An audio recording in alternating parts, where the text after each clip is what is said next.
નમસ્કાર, ગુજરાત સમાચાર ટેલિવિઝન દ્વારા પ્રસ્તુત ન્યૂઝ બુલેટિનમાં આપનું સ્વાગત છે। સૌપ્રથમ નજર કરીએ આજના મુખ્ય સમાચાર પર।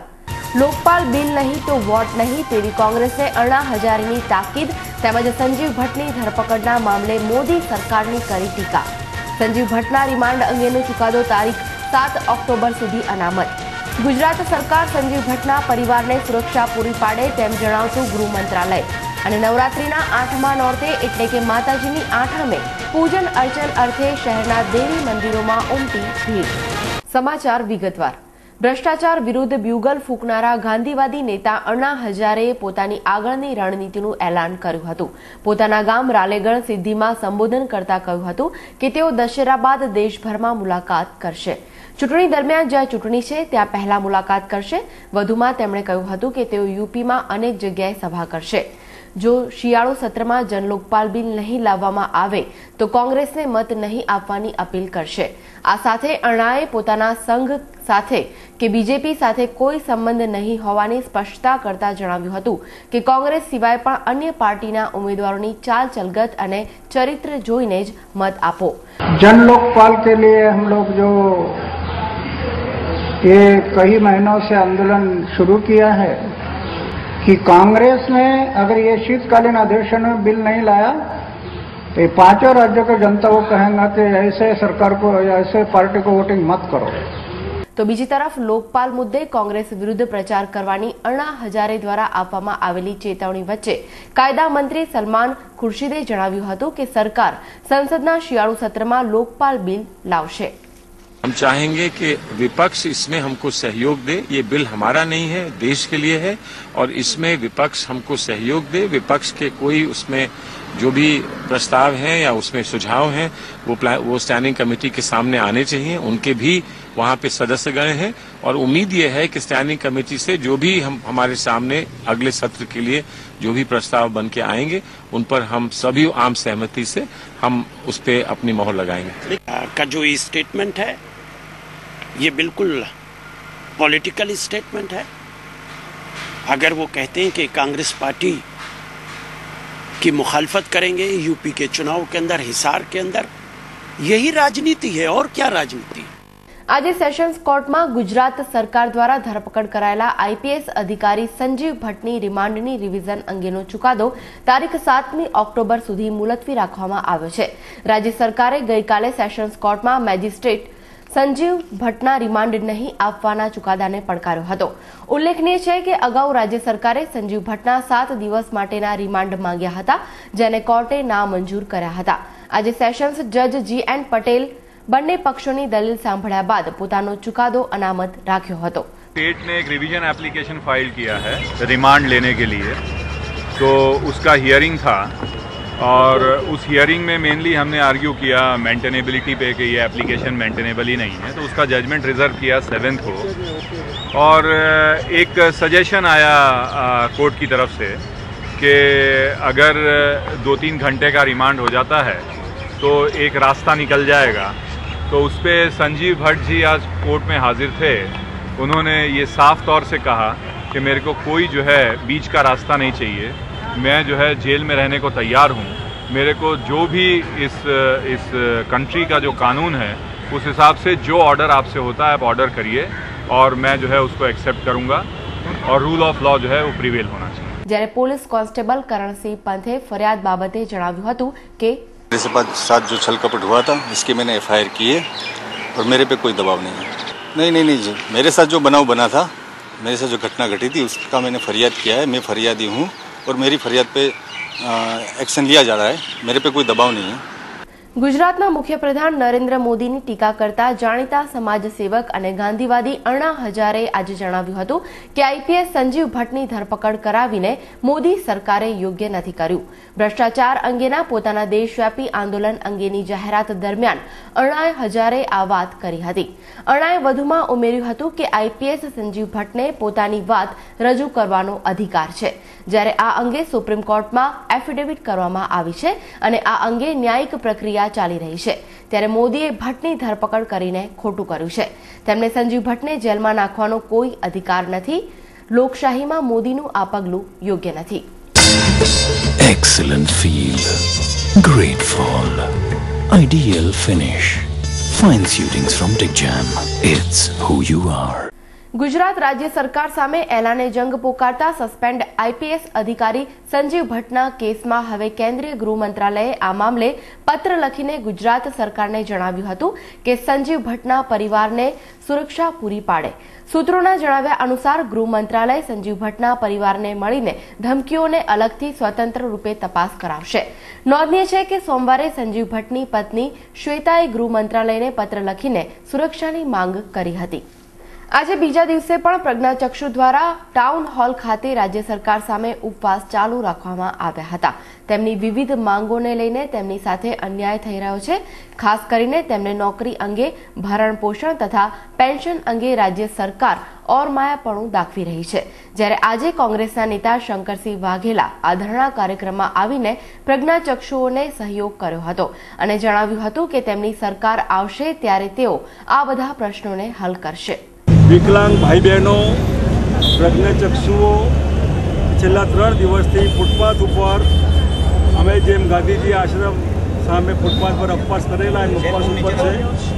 હું માનું ત્યાં સુધી ગુજરાત સરકારે સહાનુભૂતિપૂર્વક માનવતાના આધારે આનો વિચાર કરવો જોઈએ અને આગળ વધીને એ પણ કહીશ કે 3% કે આવું રિઝર્વેશન જરૂર નહીં, એના કરતાં રિઝર્વેશન વધારવું જોઈએ અને એક પણ વિકલાંગ કે પ્રજ્ઞાચક્ષુ ભાઈ કે બહેન પુખ્ત વયના હોય તો સરકારે એના ભરણ પોષણની જવાબદારી લેવી જોઈએ અને સ્પેશિયલ પગાર જેને બેકારી ભથ્થું કહી શકાય, વૃદ્ધોને જ્યારે સિનિયર સિટીઝન પેન્શન મળતું હોય છે આવા જ પેન્શનની વ્યવસ્થા, વિધવા બહેનોને પેન્શન મળતું હોય છે આવી જ વ્યવસ્થા 2% રોટલા નીકળે એવું એક પ્રજ્ઞાચક્ષુ જ્યાં વિકલાંગ ભાઈ બહેનને સરકારે વ્યવસ્થા કરવી જોઈએ. આજરોજ પ્રદેશ કાર્યાલય ખાતે ભાજપના પ્રદેશ હોદ્દેદારોની બેઠક મળી હતી. આ બેઠકમાં 50 જેટલા પ્રદેશ હોદ્દેદારો ઉપસ્થિત રહ્યા હતા.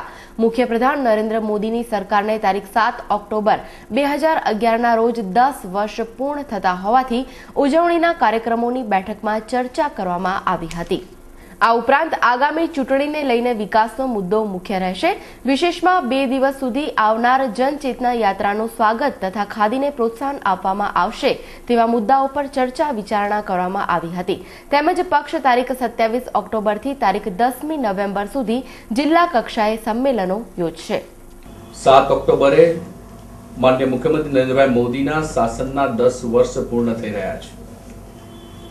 ભારતીય જનતા પાર્ટીએ સ્થિર અને પ્રગતિશીલ ગુજરાતના સુશાસનને પ્રત્યેક તાલુકા અને જિલ્લા મથક સુધી વિવિધ કાર્યક્રમો દ્વારા વિકાસની કૂચને આગળ ધપાવવા માટેનો નિર્ણય કર્યો છે.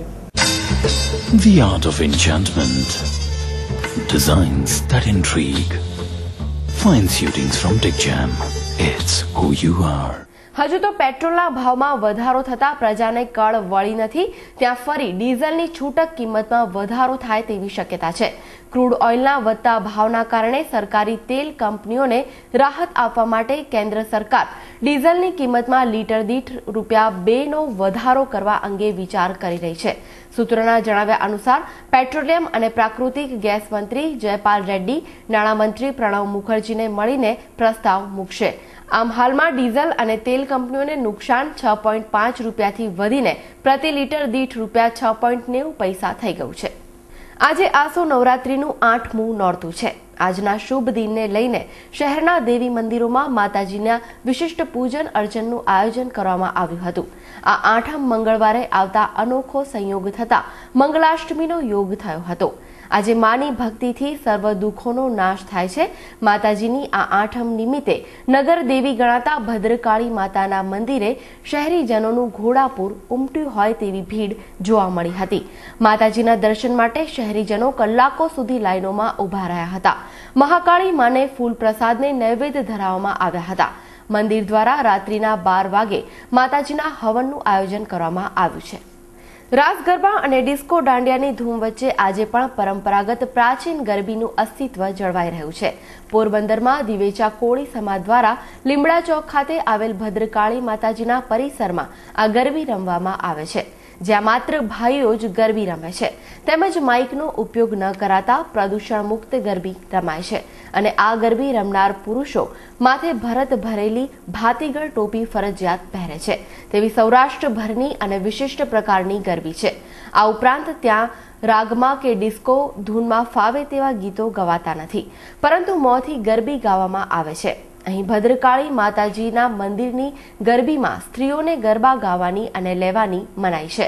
પ્રાચીન સંસ્કૃતિને અનુરૂપ પ્રતિ વર્ષ યોજાતી આ ગરબી 87મા વર્ષમાં પ્રવેશ કર્યું છે, જેનો હેતુ મા શક્તિની ઉપાસનાથી માનવ હૃદયમાં માનવતા પ્રગટે તે છે. The essence of luxury, the shades of supremacy. Fine suitings from Dick Jam. It's who you are. નવલી નવરાત્રીના છેલ્લા દિવસો રહેતા ખેલૈયાઓ મન મૂકીને ગરબે ઘૂમી રહ્યા છે. આવા રાસ ગરબાના કાર્યક્રમમાં જેલના કેદીઓ પણ ભાગ લઈ શકે તે માટે રાજકોટ તથા શહેરની સાબરમતી જેલમાં ગરબા કાર્યક્રમનું આયોજન કરવામાં આવ્યું હતું, જેમાં કાચા તથા પાકા કામના અને આજીવન કારાવાસ ભોગવતા મળી 600 જેટલા કેદીઓ ગરબે ઘૂમ્યા હતા.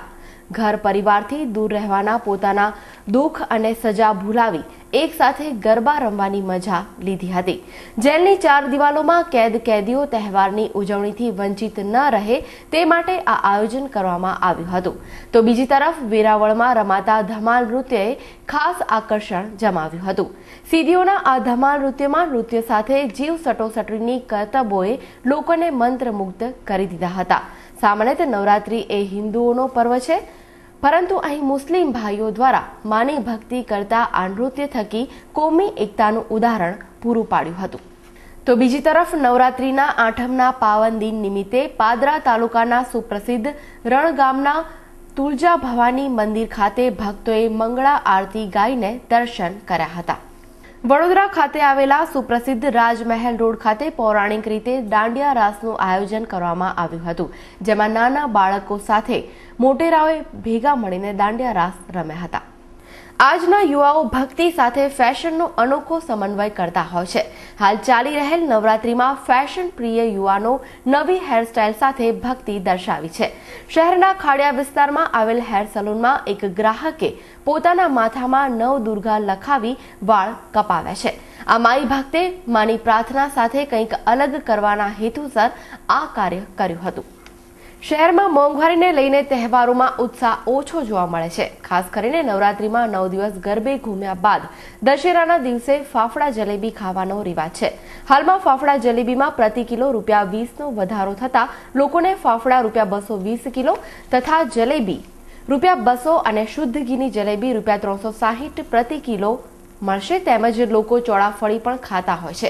જોકે દરેક ખાદ્ય ચીજ વસ્તુઓના ભાવ વધતા ફરસાણમાં પણ ભાવ વધારો ઝીંકાયો છે અને હવે 20 દિવસ બાદ દિવાળીમાં પણ ફરસાણ અને સ્વીટની ખરીદી કરવા વધુ રૂપિયા ખર્ચવા પડશે. खट्टी मीठी जिंदगी तुमसे ही हर खुशी You're the one for me baby you're the one for me खिल रहे हैं रंग सभी You're the one for me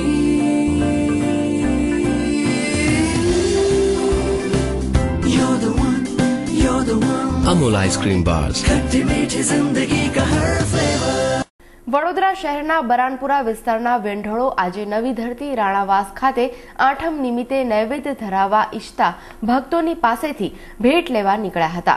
ત્યારે આ વિસ્તારમાં રહેતા વેંઢોળોએ લાકડી વડે હુમલો કર્યો હતો. આ બનાવની જાણ થતાં જ બરાનપુરા વિસ્તારમાં વેંઢોળો સામસામે આવી ગયા હતા. સૂત્રોના જણાવ્યા અનુસાર વેંઢોળોમાં અસલી નકલી અંગેના વિવાદ થતા કારેલીબાગ પોલીસ મથકે તેઓ પહોંચતા પોલીસે આ મામલો થાળે પાડ્યો હતો. શહેરીજનોની સુગમતા તથા ટ્રાફિક સમસ્યા નિવારવા તંત્ર દ્વારા ઓવરબ્રિજોનું નિર્માણ કરવામાં આવે છે, પરંતુ તેના બાદ અપૂર્ણ રહી ગયેલ કામગીરીથી પ્રજાજનોને હાલાકીનો સામનો કરવો પડતો હોય છે. શહેરના CTM 4 રસ્તા પાસે ડબલ ડેકર બ્રિજ બનાવવામાં આવ્યો છે.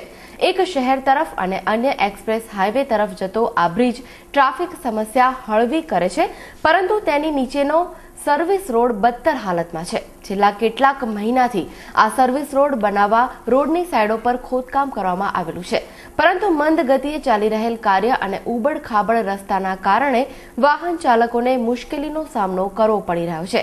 પરિણામે ત્યાંની આસપાસના રહીશો દ્વારા આ કાર્ય તાકીદે પૂર્ણ થાય તેવી તંત્રને વિનંતી કરવામાં આવી છે. આજે શેર બજારમાં મંદી જોવા મળી હતી. આજે સેન્સેક્સ 16,081 પર ખુલ્યો હતો. દિવસભરની વેચવાલીના પગલે સેન્સેક્સ નીચો રહ્યો હતો, દિવસ દરમિયાન સેન્સેક્સ 15,745 થી 16,202 વચ્ચે રહ્યો હતો. દિવસના અંતે સેન્સેક્સ 286 પોઈન્ટ ઘટીને 15,864 પર બંધ રહ્યો હતો, જ્યારે નિફ્ટી 77 પોઈન્ટ ઘટીને 4,772 પર બંધ રહ્યો હતો. અને હવે જોઈએ આજના હવામાન સમાચાર. આજનું અમદાવાદનું મહત્તમ તાપમાન 34 ડિગ્રી સેલ્સિયસ અને લઘુત્તમ તાપમાન 26 ડિગ્રી સેલ્સિયસ રહ્યું હતું, જ્યારે બરોડા મહત્તમ 34 ડિગ્રી, લઘુત્તમ 26 ડિગ્રી, સુરત મહત્તમ 31 ડિગ્રી, લઘુત્તમ 24 ડિગ્રી, રાજકોટ મહત્તમ 34 ડિગ્રી, લઘુત્તમ 23 ડિગ્રી અને ભુજનું મહત્તમ તાપમાન 33 ડિગ્રી સેલ્સિયસ અને લઘુત્તમ તાપમાન 22 ડિગ્રી સેલ્સિયસ રહ્યું હતું. તો આ સાથે જ ગુજરાત સમાચાર ટેલિવિઝન દ્વારા પ્રસ્તુત ન્યૂઝ બુલેટિનમાં આજે બસ આટલું જ. આવતીકાલે ફરી મળીશું આ જ સમય આ જ ચેનલ પર. તો ત્યાં સુધી મને રજા આપશો. નમસ્કાર.